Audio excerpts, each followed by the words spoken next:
ಮಂಡನೆ ಮಾಡ್ತಾ ಇದ್ದೀನಿ. ಅನೇಕ ಶರಣರು ನಾವು ಫ್ರೆಶ್ ಮೈಂಡ್ ಇರುವಾಗಲೇ ದಯವಿಟ್ಟು ತಮ್ಮ ವಿಚಾರಗಳನ್ನು ಹೇಳಿ ಅಂತ ಸುಮಾರು ಸಲ ನಾನು ಈಗಾಗಲೇ ಕೇಳ್ಕೊಂಡ್ರು. ಅದಕ್ಕೆ ನಾನು ಈ ವಿಚಾರವನ್ನು ಹಾಕಿದೆ. ನಮ್ಮ ಕ್ರಾಂತಿಕಾರಿಯಾಗಿರ್ತಕ್ಕಂಥ ಇವರಿದ್ದಾರ ವಿಶ್ವಾರಾಧ್ಯ ಮತ್ತು ಅವ್ರ ತಂದೆಯವರ ಪ್ರೇರಣೆಯೂ ಕೂಡ ನನಗಿದೆ. ಅವ್ರ ತಂದೆ ಎಂಥ ಕ್ರಾಂತಿಕಾರಿ ವಿಚಾರಗಳನ್ನು ಮಂಡಿಸ್ತಾ ಇದ್ರು, ಅದೇ ಅವ್ರ ಬಗ್ಗೆ ನಾನು ಹೆಚ್ಚಿಗೆ ತಿಳ್ಕೊಂಡಿಲ್ಲ ಅಂತ ಅವಾಗ ಹೇಳ್ತಕ್ಕಂಥ ವಿಚಾರವನ್ನು ತಿಳ್ಕೊಂಡು ನಾನು ಇವತ್ತು ಬಹಳ ಮಹತ್ವಪೂರ್ಣವಾಗಿರ್ತಕ್ಕಂಥ ಇದು ಹಳೆ ಬೇರು ಹೊಸ ಚಿಗುರು. ನಾನು ಏನಾದ್ರು ವಿಚಾರ ಹೇಳಿದ್ರೆ ಇದು ಬೇರೆ ಇಲ್ಲ ಅಂತ ತಿಳ್ಕೋಬೇಕು. ಲಿಂಗಾನಂದ ಅಪ್ಪಾಜಿ ಮಾತಾಡಿ ಅವ್ರ ಚಿಗುರು ಮಾತ್ರ ಚಿಗುರಿದೆ, ಅಷ್ಟೇ ಬೇರೆ ಬಹಳ ಆಳವಾಗಿದೆ ಅಂತ ತಿಳ್ಕೊಂಡು ನಾವು ಬಹಳ ಗಂಭೀರವಾಗಿ ಇವತ್ತಿನ ವಿಚಾರವನ್ನು ಪರಿಗಣನೆ ಮಾಡಬೇಕು. ಜೊತೆಗೆ ದಯವಿಟ್ಟು ಅಕಸ್ಮಾತ್ ನಾನು ಏನಾದರೂ ಆರಂಭದಲ್ಲಿ ನನ್ನ ಮಾತುಗಳಲ್ಲಿ ಪೂಜೆಗೆ ಸ್ವಾಮೀಜಿಯವರಿಗೂ ಕೂಡ ಅಂದ್ರೆ ಜಂಗಮರಿಗೆ ನಿಂದನೆ ಮಾಡ್ತಾ ಇದ್ದೀನಿ ಅಂತ ಅನ್ಸಿದ್ರು ಕೂಡ ತಾವು ದಯವಿಟ್ಟು ಅದನ್ನು ಸ್ವಲ್ಪ ಸಹಕರಿಸಬೇಕು. ನಾನು ಏನ್ ಹೇಳ್ತಾ ಇದ್ದೀನಿ ಅಂತಕ್ಕಂಥದ್ದನ್ನ ತಮಗೆ ತಾನೇ ಗೊತ್ತಾಗ್ಬಿಡುತ್ತೆ. ಇಲ್ಲಿ ನಾನು ಯಾರಿಗೂ ನಿಂದನೆ ಮಾಡ್ಬೇಕಾಗಿಲ್ಲ ಅಥವಾ ಯಾರನ್ನೂ ಹೊಗಳಬೇಕಾಗಿಲ್ಲ. ನಿಜವಾದ ಬಸವ ತತ್ವ ಏನಿದೆ, ಇವತ್ತು ಬದಲಾದ ಸನ್ನಿವೇಶದಲ್ಲಿ ನಾವೆಲ್ಲರೂ ಕೂಡ ಏನ್ ಮಾಡ್ಬೇಕಾಗಿದೆ ಅಂತಕ್ಕಂಥ ವಿಚಾರವನ್ನ ನಾನು ಇವತ್ತಿಗೆ ಮಂಡಿಸ್ತಾ ಇದ್ದೇನೆ. ಪೂಜ್ಯ ಸ್ವಾಮೀಜಿಯವರು ಇದಕ್ಕೆ ವಚನ ಸಾಹಿತ್ಯ ಪರಿಷ್ಕರಣೆ ಅಗತ್ಯ ಅಥವಾ ಶುದ್ಧೀಕರಣ ಅನ್ನೋ ಕೊಟ್ಟಿರೋ ಸಬ್ಜೆಕ್ಟ್ ಇದೆಯಲ್ಲ, ಅದೇ ನನಗೆ ಪ್ರೇರಣೆ. ಇವತ್ತಿನ ನಾನು ಮಾತಾಡಲಿಕ್ಕೆ ಅದೇ ಪ್ರೇರಣೆ. ಈ ಮಾತುಗಳು ಎಲ್ಲರೂ ದಯವಿಟ್ಟು ಸೈಲೆಂಟ್ ಆಗಿ ಕೂತ್ಕೊಳ್ರಿ. ನಾನು ಬಹಳ ಹೊತ್ತು ಕೂಡ ಮಾತಾಡಲ್ಲ, ಅಷ್ಟು ಗಂಟೆ ಮಾತಾಡೋ ವಿಷಯಗಳೆಲ್ಲ ಸಂಕ್ಷಿಪ್ತವಾಗಿ ಸಂಸ್ಥರಲ್ಲಿ ಹೇಳ್ಬಿಡ್ತೀವಿ. ಒಮ್ಮೆಯೂ ಶ್ರೀ ಗುರುವಿನ ಶ್ರೀ ಚರಣವ ನೆನೆದಡೆ ಭಾವವಂದನವ ಬಿಡುವುದು. ಗುರುವೇ ಶರಣು, ಗುರುಲಿಂಗವೇ ಶರಣು, ಹರಿ ಬ್ರಹ್ಮಾದಿಗಳಿಗೆ ಅಗೋಚರವಾದ ಜನ್ಮ ಸಂಘ ನಿಮ್ಮ ಲಿಂಗವ ಕೂರಿದ ಬಸವ ಗುರುವೇ ಶರಣು ಶರಣಾರ್ಥಿ. ಬಸವ ಸಂಘದ ಅಪ್ಪಳಿದಾರ ಬರೀ ಇಲ್ಲಿ ಸ್ವಾಭಿಮಾನಿ ಕಲ್ಯಾಣ ಪರ್ವದಲ್ಲಿ ಮೊದಲನೇ ಸ್ವಾಭಿಮಾನಿ ಕಲ್ಯಾಣ ಪರ್ವದಲ್ಲಿ ಒಂದು ವಿಷಯ ಮಾತಾಡಿದ್ದೆ, ಲಿಂಗಾಯತ ಧರ್ಮದ ಪರಂಪರೆ ಅಂತ. ಏನು ಈ ಧರ್ಮದ ಪರಂಪರೆ ಅಂತಂದ್ರೆ, ನಮ್ಮ ಧರ್ಮ ಹುಟ್ಟಿದಾಗ ಧರ್ಮದ ಬೆಳವಣಿಗೆ ಹಂತದಲ್ಲಿ ಧರ್ಮ ಹುಟ್ಟಿನ ನಂತರದ ದಿನಗಳಲ್ಲಿ ಈ ಧರ್ಮದ ಆದಿ ಪ್ರಮುಖರು ಯಾವ ನಡೆಯನ್ನು ನಡೆದವರು, ಯಾವ ನಡೆಯನ್ನು ನಡೆದರು, ಆ ನಡೆಯನ್ನ ನಾವು ಅನುಸರಿಸ್ತಕ್ಕಂಥದ್ದೇ ಧರ್ಮ ಪರಂಪರೆ.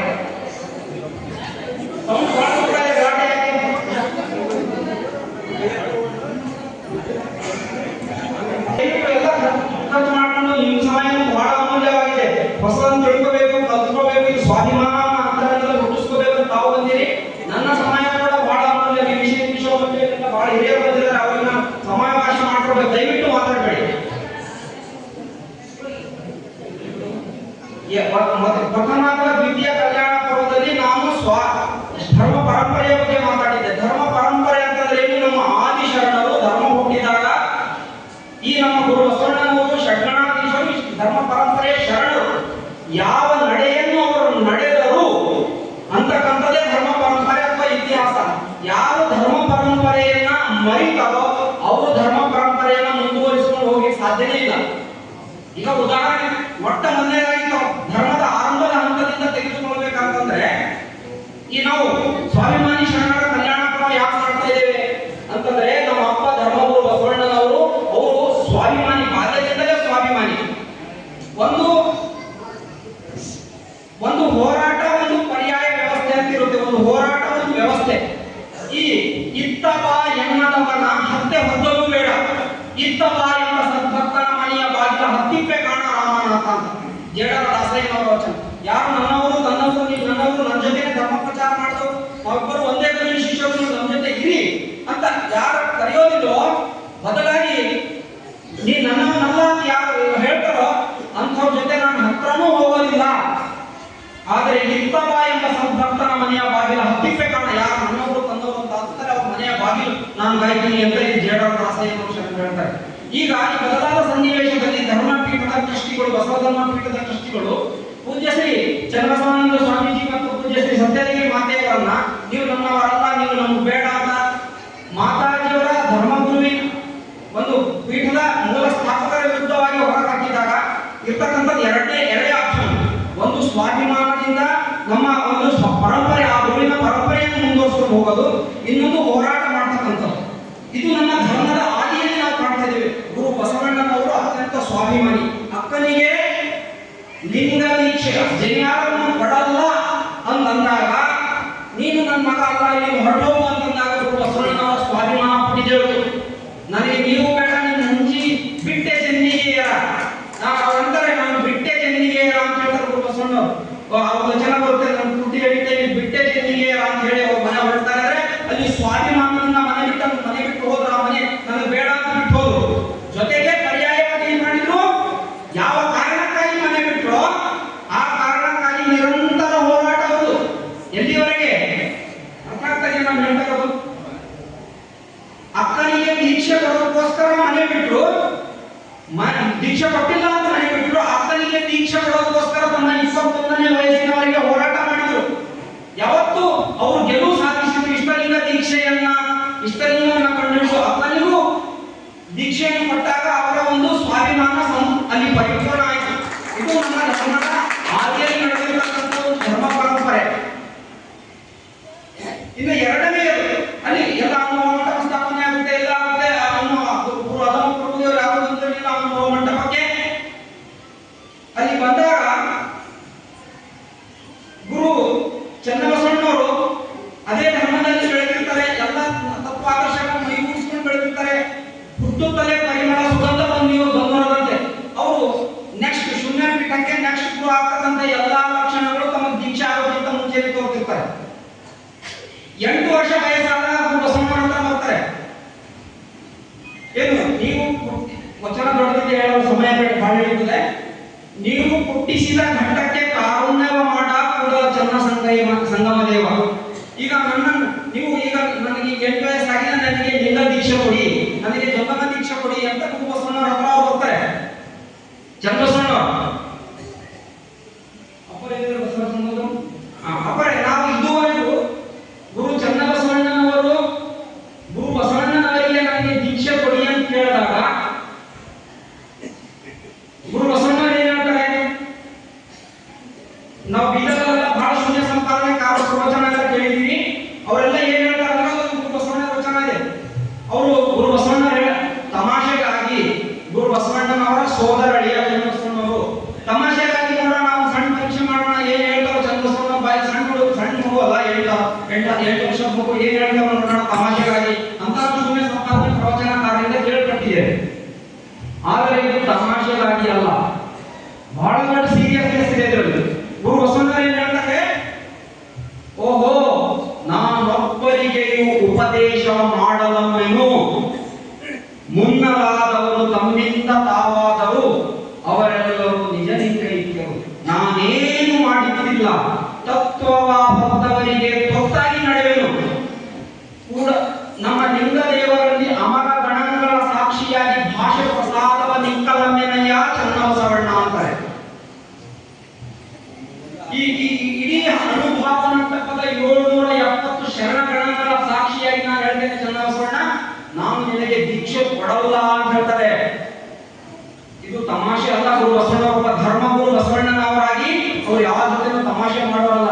ಇದು ನಮ್ಮ ಲಿಂಗಾಯತ ಧರ್ಮ ಪರಂಪರೆಯಲ್ಲಿ ಬಹುದೊಡ್ಡ ಒಂದು ಸಿದ್ಧಾಂತ ಇದೆ, ಇದರಲ್ಲಿ ಬಹುದೊಡ್ಡ ವಿಚಾರ ಇದೆ. ಯಾಕೆ ದೀಕ್ಷೆ ಕೊಡಲ್ಲ ಅಂತಾರೆ, ಅಲ್ಲಿ ನಾನು ಹೇಳಿದ ಹಾಗೆ ಗುರು ಚನ್ನಬಸವಣ್ಣನವರು ಹುಟ್ಟುತ್ತಲೇ ಪರಿಮಳ ಸುಗಂಧ ಬಂದಿರೋದಂತೆ. ವಚನ ಸಾಹಿತ್ಯದಲ್ಲಿ ಗುರು ಬಸವಣ್ಣನವರ ನಂತರ ಅತ್ಯಂತ ಹೆಚ್ಚಾಗಿ ಕೊಂಡಾಡಲ್ಪಟ್ಟ ವ್ಯಕ್ತಿ ಯಾರು, ಗುರು ಚನ್ನಬಸವಣ್ಣವರು. ಅವರು ಗುರು ಬಸವಣ್ಣರು ಹೇಳ್ತಾರೆ, ಇನ್ನು ಅವ್ರಿಗೆ ದೀಕ್ಷೆ ಆಗೋಕ್ಕಿಂತ ಮುಂಚೆ ಹುಟ್ಟುತ್ತಲೇ ಪರಿಮಳ ಸುಗಂಧ ಬಂದಿರೋದಂತೆ.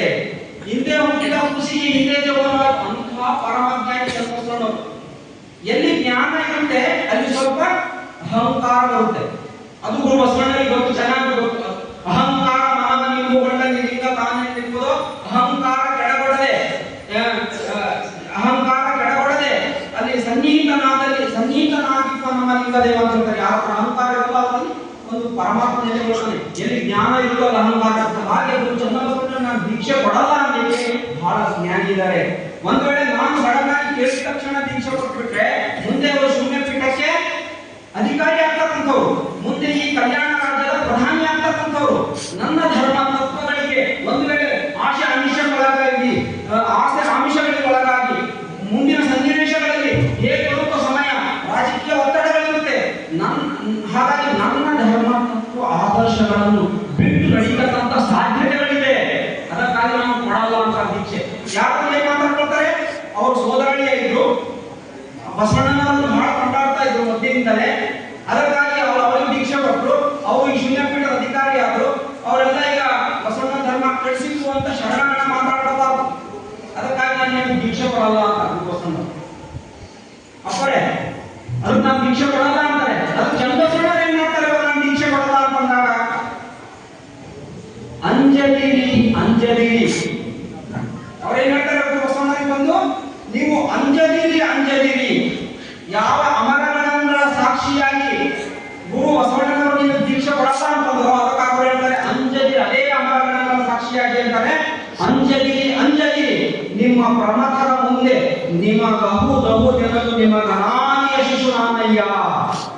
ನಾನು ನಿಮಗನಾದಿಯ ಶಿಶುನಾಗಿದ್ದೀನಿ. ನನಗೆ ನೀವು ನಾನು ಹೊಟ್ಟೆಯಲ್ಲಿದ್ದಂತೆ ಪಟ್ಟವ ಕಟ್ಟಿದಂದು ನನಗೆ ನೀವು ಗುರು ಆಗಿರಿ. ಅದಕ್ಕಾಗಿ ನೀವು ಹುಟ್ಟಿಸಿದ ಘಟಕ್ಕೆ ಕಾರುಣ್ಯವ ಮಾಡಕೂಡದ ಚಂದ್ರ ಸಂಗಮದೇವ. ಇಲ್ಲ, ನೀವು ಅಂಜಬೇಡಿ.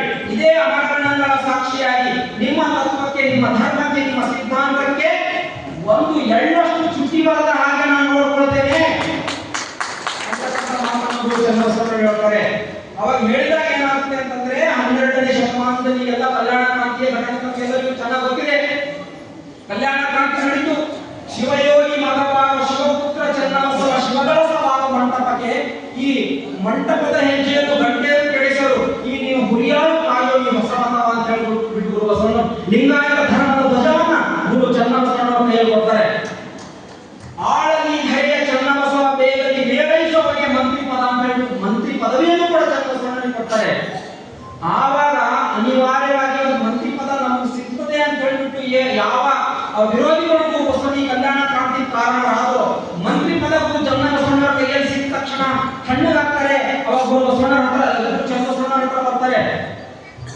ಗುರು ಚನ್ನಬಸವಣ್ಣರ ಹತ್ರ ಬರ್ತಾರೆ. ನೋಡಿ, ಬಹಳ ಸೀರಿಯಸ್ ವಿಚಾರ, ಎಲ್ಲೂ ಕೇಳಿರೋಲ್ಲ, ತಾವು ಗಮನ ಕೊಟ್ಟು ಕೇಳಿ. ಗುರು ಚನ್ನಬಸವಣ್ಣರ ಹತ್ರ ಬಂದು ಏನ್ ಹೇಳ್ತಾರೆ ಅಂತಂದ್ರೆ, ಗುರು ಚನ್ನಬಸವಣ್ಣನವರೇ, ಇವತ್ತು ತಾವು ಶೂನ್ಯ ಪೀಠದ ಅಧಿಕಾರಿ ಇದ್ದೀರಿ, ಕಲ್ಯಾಣ ರಾಜ್ಯದ ಪ್ರಧಾನಿಯಾಗಿದ್ದೀರಿ. ಆದ್ರೆ ನೀವೆಲ್ಲರೂ ನೀವು ನಿಮ್ಮ ಶರಣರು ಇಲ್ಲಿ ಸುರಕ್ಷಿತರಾಗಿರ್ಬೇಕು ಅಂತಂದ್ರೆ, ನಿಮ್ಮ ಧರ್ಮ ಹೆಚ್ಚು ಹೆಚ್ಚು ಬೆಳಿಬೇಕು ಅಂತಂದ್ರೆ, ಮತ್ತೆ ಹೆಚ್ಚಾಗಿ ಬೆಳಿಬೇಕಂತಂದ್ರೆ ನೀವು ಒಂದು ಕೆಲಸ ಮಾಡಿ. ಬಸವ ಕಲ್ಯಾಣದ ಪೌರುಷ ಕಟ್ಟೆಯ ಮೇಲೆ ನೀವು ಒಂದು ಸುದ್ದಿಗೋಷ್ಠಿ ಮಾಡ್ರಿ.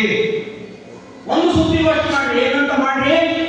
ಗುರು ಬಸವಣ್ಣನವರು ಅಂತರ್ವರ್ಣೀಯ ವಿವಾಹ ಮಾಡಿದ್ದು ತಪ್ಪು ಅಂತ ಒಂದು ಸುದ್ದಿಗೋಷ್ಠಿ ಮಾಡ್ರಿ.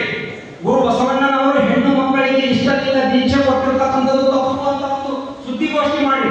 ಗುರು ಬಸವಣ್ಣನವರು ದೀನ ದಲಿತೋದ್ಧಾರ ಮಾಡಿರ್ತಕ್ಕಂಥದ್ದು ತಪ್ಪು ಅಂತ ಒಂದು ಸುದ್ದಿಗೋಷ್ಠಿ ಮಾಡ್ರಿ. ನಾವು ನಿಮ್ಮನ್ನ ನಿಮ್ಮ ಜೀವಿತ ಅವಧಿವರೆಗೂ ಕೂಡ ಬಸವ ಕಲ್ಯಾಣದಲ್ಲಿ ನಿಮ್ಮನ್ನು ಬಂಗಾರದ ರಥದಲ್ಲಿ ಮೆರವಣಿಗೆ ಮಾಡ್ತೇವೆ. ನಿಮ್ಮ ಪ್ರತಿ ಹುಟ್ಟುಹಬ್ಬದಂದು ಬಸವ ಕಲ್ಯಾಣದಲ್ಲಿ ಬಂಗಾರ ರಥದಲ್ಲಿ ಮೆರವಣಿಗೆ ಮಾಡ್ತೇವೆ. ಜೀವಿತ ಅವಧಿವರೆಗೂ ನೀವು ಕಲ್ಯಾಣದ ಪ್ರಧಾನಮಂತ್ರಿ ಆಗಿರುವ ನೋಡ್ಕೊಳ್ತೇವೆ. ನಿಮ್ಮ ಬಗ್ಗೆ ಅಸಂಖ್ಯಾತ ಪುರಾಣಗಳನ್ನು ಬರೆಯಲು ನೋಡ್ಕೊಳ್ತೇವೆ. ನೀವೇ ಲಿಂಗಾಯತ ಧರ್ಮದ ತತ್ವವನ್ನು ಕೂಡ ನಾವು ಮಾಡ್ತೇವೆ ಅಂತಕ್ಕಂಥ ವಿಚಾರವನ್ನು ಗುರು ಚನ್ನಬಸವಣ್ಣ ಮುಂದೆ ಹೇಳ್ತಾರೆ. ಇದು ಕೆಲವೊಂದು ಪುರಾಣಗಳಲ್ಲಿ ಸೂಕ್ಷ್ಮವಾಗಿ ವಿಚಾರ ಬಂದಿದೆ. ಹೀಗಿರುವಾಗ ಅವಾಗ ಈ ರೀತಿ ಸುದ್ದಿಗೋಷ್ಠಿ ಮಾಡಿ ಅಂತ ಗುರು ಚನ್ನಬಸವಣ್ಣನವರು ಒತ್ತಡ ತಂದ ಅವರು ಏನ್ ಮಾಡ್ತಾರೆ? ಗುರು ಬಸವಣ್ಣನವರಿಗೆ ಕೊಟ್ಟಿರ್ತಕ್ಕಂಥ ಭಾಷೆ ಅಮರಗಣ ಸಾಕ್ಷಿಯಾಗಿ ಆದ್ರೆ ಅನುಭವ ಅಂತಂದ ಪ್ರತಿಜ್ಞೆ ಮಾಡಿದ್ರು, ನಾನು ನನ್ನ ತತ್ವಕ್ಕೆ ಚ್ಯುತಿ ಬರೋದನ್ನ ನಾನು ನೋಡ್ಕೊಳ್ತೀನಿ ಅಂತ ಹೇಳ್ಬಿಟ್ಟು ನೋಡಿದಾಗ ಅವಾಗ ಹೇಳ್ತಾರೆ, 64 ಶೀಲದಲ್ಲಿ ನಡೆದು ತೋರಿದನಯ್ಯ ಬಸವಣ್ಣನು. ಆ ನಡೆಯ ಹಿಡಿದು ಬಿಡದೆ ನಡೆಯುವೆನು ಪ್ರಸಾದ ಸಾಕ್ಷಿಯಾಗಿ. ಆ ನಡೆಯ ಬಿಡದೆ ನಡೆಯುವೆನು ಲಿಂಗ ಜಂಗಮ ಸಾಕ್ಷಿಯಾಗಿ ಕೂಡಲ ಚನ್ನ ಸಂಗಮ ದೇವ ಕಡೆ ಮುಟ್ಟಿ ಸಲ್ಲಿಸುವೆ ಅಂತಾರೆ. ನನಗೆ ಈ ಪ್ರಧಾನಿ ಪಟ್ಟ ಬೇಡ, ನನಗೆ ಬಂಗಾರ ರಥದಲ್ಲಿ ಮೆರವಣಿಗೆ ಬೇಡ, ನನ್ನ ಲಿಂಗಾಯತ ಸ್ಥಾಪನಾಗಿ ಮಾಡಬೇಡ. ಗುರು ಬಸವಣ್ಣವರು ಏನು ತತ್ವ ಹೇಳಿದ್ದಾರೆ, ನನ್ನ ಪ್ರಾಣ ಹೋದರೂ ಪರವಾಗಿಲ್ಲ, ಗುರು ಬಸವಣ್ಣನಲ್ಲಿ ಹೋಗುವಾಗ ನನ್ನ ವಚನ ಸಾಹಿತ್ಯ ರಕ್ಷಣೆ ನನ್ನ ಪ್ರಾಣ ಹೋದರೂ ಪರವಾಗಿಲ್ಲ, ಆದರೆ ಗುರು ಬಸವಣ್ಣನವರ ತತ್ವವನ್ನು ನಾನು ಎತ್ತಿ ಹಿಡಿತೇನೆ. ನನ್ನ ಗುರುವಿನ, ನನಗೆ ದೀಕ್ಷಾ ಕೊಟ್ಟ ಗುರುವಿನ, ನನ್ನನ್ನು ಪೀಠಾಧಿಕಾರಿಯಲ್ಲಿ ಮಾಡಿದ ಗುರುವಿನ ತತ್ವವನ್ನು ನಾನು ಎತ್ತಿ ಹಿಡಿತೇನೆ ಅಂತಕ್ಕಂಥ ಮಾತನಾಡಿ ಗುರು ಚನ್ನಬಸವಣ್ಣ ಹೇಳಿದರು. ಇದು ನಮ್ಮ ಲಿಂಗಾಯತ ಧರ್ಮ ಪರಂಪರೆಯಲ್ಲಿ ನಡೆದಿರ್ತಕ್ಕಂಥ ಬಹು ಮಹತ್ವಪೂರ್ಣವಾಗಿರ್ತಕ್ಕಂಥ ಘಟನೆ. ಆವಾಗ ಯಾರೋ ಕೆಲವರು ನಿನ್ನನ್ನು ಬೆಳ್ಳಿ ರಥದಲ್ಲಿ ಬಸವ ಕಲ್ಯಾಣದ ಮೆರವಣಿಗೆ ಮಾಡ್ತೀನಿ ಅಂತ ಹೇಳಿಬಿಟ್ಟಾಗ ಹೋಗಿ ಬೀದಿಯಲ್ಲಿ ನಿಂತು ಒಂದು ಪತ್ರಿಕಾಗೋಷ್ಠಿ ಮಾಡಿ ನನ್ನ ಗುರುಗಳು ಮಾಡಿದ್ರು ತಪ್ಪು ಅಂತ ಹೇಳ್ತಕ್ಕಂಥದ್ದು ಯಾವ ಲಿಂಗಾಯತ ಧರ್ಮದ ಪರಂಪರೆ? ಈ ಲಿಂಗಾಯತ ಧರ್ಮದ ಪರಂಪರೆ ಸೃಷ್ಟಿ ಮಾಡಿ ಸಾಧ್ಯ ಇಲ್ಲ, ಇದನ್ನ ಅನುಕರಣೆ ಮಾಡಿ ಸಾಧ್ಯ ಇಲ್ಲ.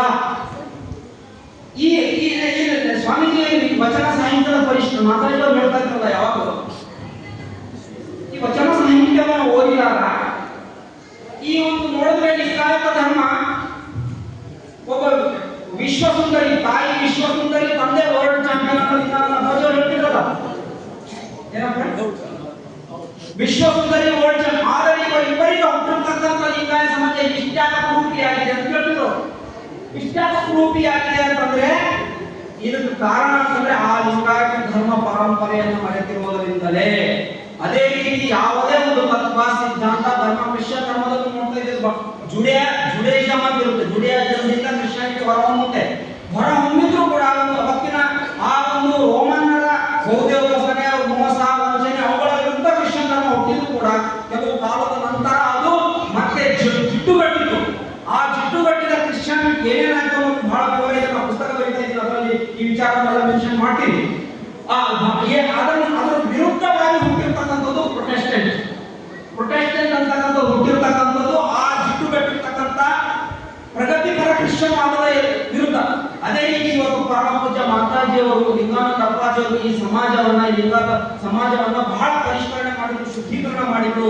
ಆದರೆ ಅವರು ಹೋದ ನಂತರ ಮೊನ್ನೆ ಸಿದ್ದರಾಮಯ್ಯವರು ಒಂದು ಮಾತಾಡಿರಲ್ಲ, ಒಂದು ಭಾಷಣ ಮಾಡಿದ್ರು. ಅವ್ರು ನಾನು ಚಿಕ್ಕವನಿರುವಾಗ ಅಲ್ಲಿ ನೀರು ತರಲಿಕ್ಕೆ ಹೋಗ್ತಿದ್ದೆ ಬಾವಿಯಲ್ಲಿ, ಬಾವಿನ ಕೇಳಿಸ್ಕೊಂಡ್ರೆ ಗೊತ್ತಿಲ್ಲ, ಬಾವಿಯಲ್ಲಿ ನೀರು ಸೇರ್ಲಿಕ್ಕೆ ಹೋಗ್ತಾ ಇದೆ. ಹೋದಾಗ ಅಲ್ಲಿ ಪಾಚಿ ಕಟ್ಟಿತ್ತು ನೀರಿನ ಮೇಲೆ. ನಾನು ಆ ಬಿಂದಿಗೆ ಮೇಲೆ ಡಬ್ಬ ಹೊಡೆದು ಪಾಚಿ ಎಲ್ಲ ಹೊರಗ್ತಾ ಇದ್ದು ನೀರು ತಕೊಂಡು ಹೋಗ್ತಿದ್ದೆ. ವಾಪಸ್ ಬರುವಷ್ಟರಲ್ಲಿ ಮತ್ತೆ ಪಾಚಿ ಸುತ್ತಮುತ್ತ ಬರ್ತಿತ್ತು. ಹಾಗಾಗಿ ಬಸವಣ್ಣರು ಈ ಸಮಾಜವನ್ನು ಸುಧಾರಣೆ ಮಾಡಿದ್ರು. ಆದ್ರೆ ಅವರು ಹೋದ ತಕ್ಷಣ ಮತ್ತೆ ಬಹುದೋಪಚಾರ ಇವೆಲ್ಲವೂ ಕೂಡ ಮುಚ್ಕೊಂಡ್ಬಿಟ್ಟು ಅವಾಗ ಮತ್ತೆ ಬಂದು ಮಹಾಸಭಾದಲ್ಲಿ ಶುದ್ಧೀಕರಣ ಮಾಡಬೇಕು ಅಂತಕ್ಕಂಥ ಮಾತನ್ನು ಹೇಳಿದ್ರು. ಆ ಶುದ್ಧೀಕರಣ ಪರಮ ಪೂಜ್ಯ ಅಪ್ಪಾಜಿ ಮಾತಾಜಿಯವರು ಮಾಡಿದ್ರು. ಅವರು ಹೋದ ನಂತರ 6 ವರ್ಷ ಆಯ್ತು ಪರಮ ಪೂಜ್ಯ ಮಾತಾಜಿಯವರು ಇಲ್ಲೈತೆ. ಅವರು ಹೋದ ತಕ್ಷಣ ಅವರು ನಿರ್ಮಿಸಿರ್ತಕ್ಕಂಥ ಸಂಸ್ಥೆ, ಅವರು ಕೊಟ್ಟಿರ್ತಕ್ಕಂಥ ತತ್ವ, ಅವರು ನೀಡಿರ್ತಕ್ಕಂಥ ಇವೆಲ್ಲವೂ ಕೂಡ ಮತ್ತೆ ಈ ಸಂಪ್ರದಾಯವಾದಿಗಳು ಮೂಲಭೂತವಾದಿಗಳು ಏನ್ ಮಾಡಿದ್ರು, ಮತ್ತೆ ಅವುಗಳನ್ನು ಮುಚ್ಚಿದಾಗ ಮತ್ತೆ ಇದನ್ನ ಮತ್ತೆ ನಮ್ಮ ಸ್ವಾಭಿಮಾನದಿಂದ ಇದರ ಶುದ್ಧೀಕರಣ ಅಗತ್ಯ ಇದೆ. ಅದಕ್ಕಾಗಿ ಪೂಜ್ಯ ಸ್ವಾಮೀಜಿಯವರು ಸ್ವಾಭಿಮಾನಿಗಳಾಗಿ